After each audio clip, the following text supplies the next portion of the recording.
तो मान लीजिए ये कोई आवेश है Q जो बिंदु O पर रखा हुआ है और इसके वैद्युत क्षेत्र के भीतर ही एक बिंदु है P, जहां आपको इस बिंदु आवेश के कारण वैद्युत क्षेत्र की तीव्रता का जो सूत्र है वो पता करना है। और मैं मान लेता हूं कि ये जो बिंदु P है वो आवेश से r दूरी पर स्थित है। तो मैंने आपको क्या तरीका बताया था कि अगर आपको किसी भी बिंदु पर वैद्युत क्षेत्र की तीव्रता पता करनी है तो पहले वहां पर एक परीक्षण आवेश ला करके रखें। परीक्षण आवेश धनात्मक होता था और इसका जो परिमाण है वो ये आपका जो बिंदु आवेश है, जिसे आप स्रोत आवेश भी कह सकते हो, उसकी तुलना में बहुत छोटा होता है। क्लियर है?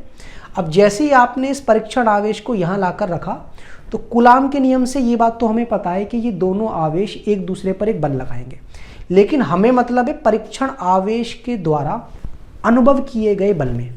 तो वो कितना होगा? K 9 × 10⁹। पहला आवेश कितना है? Q। दूसरा आवेश कितना है? Q0। और अपॉन में क्या है? बीच की दूरी का स्क्वायर r²। अब जैसे ही आपको परीक्षण आवेश पर लगने वाला बल पता लग गया, अब आप उस बिंदु पर वैद्युत क्षेत्र की तीव्रता पता कर सकते हो जहां परीक्षण आवेश रखा है। कैसे?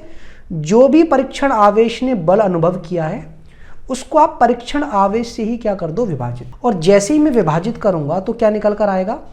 Q0 अपॉन में r², और इसको डिवाइड करना है किससे? Q0 से। तो Q0 से Q0 कट हो जाएगा। तो ये जो बिंदु P पर आप सूत्र देख रहे हो उसमें कहीं भी परीक्षण आवेश है ही नहीं। और वास्तव में बात यह है कि अगर आप इस बिंदु से परीक्षण आवेश को हटा भी लो तब भी इस बिंदु पर वैद्युत क्षेत्र की तीव्रता तो रहेगी ही रहेगी। किसकी वजह से? इस स्रोत आवेश की वजह से। कितनी? KQ/r²। अब देखो ये बात भी मैं आपको बता चुका हूं कि वैद्युत क्षेत्र की तीव्रता एक सदिश राशि होती है, और सदिश है तो उसकी एक दिशा भी होगी। वो क्या होती है कि परीक्षण आवेश जब आप बिंदु P पर रखो तो वो जिस भी दिशा में बल का अनुभव करे उसी दिशा में वैद्युत क्षेत्र की तीव्रता होगी। अब परीक्षण आवेश हमेशा धनात्मक होता है। अगर आपका स्रोत आवेश भी धनात्मक है तो ये परीक्षण आवेश जो बल अनुभव करेगा वो विस्थापन सदिश के अलोंग कैसा होगा? दूर की तरफ। मतलब इस स्थिति में वो कैसा होगा? दाईं तरफ। और अगर मान लो यही स्रोत आवेश ऋणात्मक होता तो परीक्षण आवेश तो अभी भी धनात्मक है तो उसकी तरफ आकर्षित होता।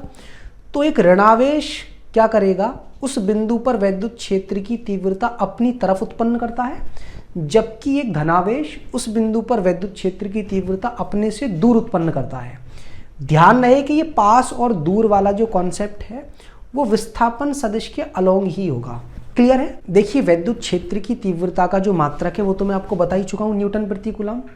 तो अगर आप ये चाहते हो कि वैद्युत क्षेत्र की तीव्रता ऐसा ही मात्रक न्यूटन प्रति कूलम में आए तो आप आवेश को और दूरी को भी ऐसा ही मात्रक में डालो। आवेश को तो डालो कूलम में और दूरी को डालो मीटर में। चलिए मैं आपको एक आंकिक प्रश्न से समझाता हूं कि इस फॉर्मूले को आपको न्यूमेरिकल में किस तरह से लगाना है।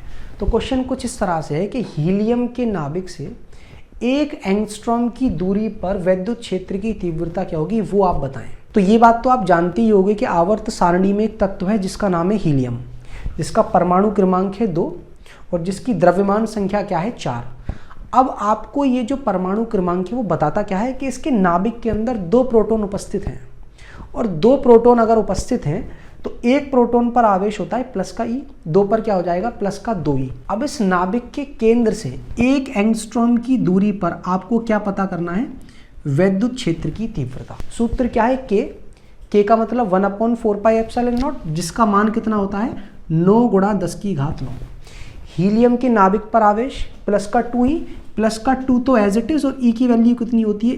1.6 × 10⁻⁻19, और अपॉन में जो बीच की दूरी है मीटर में निकाल लो। 1 एंगस्ट्रॉम में 10⁻10 मीटर होते हैं, उसका आपको क्या करना है? वर्ग। अब यहाँ से आप वैल्यू निकाल लो, कितनी आ जाएगी? ये तो आ जाएगा आपका 3.2, और 3.2 का अगर आप 9 से गुणा करोगे तो आंसर आएगा 28.8। और देखो अगर आधार समान है तो घातें जुड़ जाती हैं।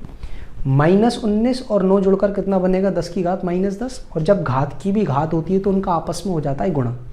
यहाँ 10 की घात आ जाएगी -20, -20 ऊपर जाएगा तो +20 हो जाएगा, और +20 और -10 कितना बनेगा? 10⁻10। 28.8 में अगर मैं दशमलव को एक स्थान बाईं तरफ ले जाऊं तो एक घात मुझे जोड़नी पड़ेगी, तो आंसर कितना आ गया?